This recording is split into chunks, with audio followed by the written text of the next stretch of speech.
اچھا میمونہ آپا، ایک ہمیں ام ارسل کا جو سوال ہے وہ کہہ رہی ہیں کہ جی ان کی شادی ہوئی ہوئی ہے ڈی جی خان میں اور ان کا جو میکہ ہے وہ راولپنڈی میں ہے۔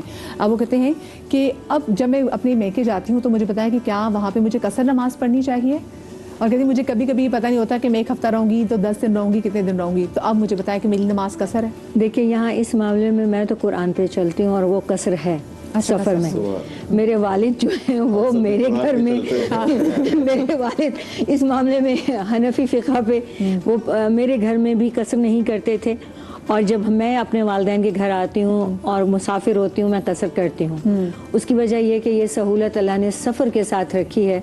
بعد میں بزرگ نے سلف صالحین نے اسے ہماری سہولت کے لیے بعد میں فقہ مرتب کی اور انہوں نے یہ کہہ دیا ادھر کر لو ادھر نہیں کرو، لیکن اس میں سہولت نہیں لگ رہی تھی مجھے، میں نے تو سہولت پکڑ لی۔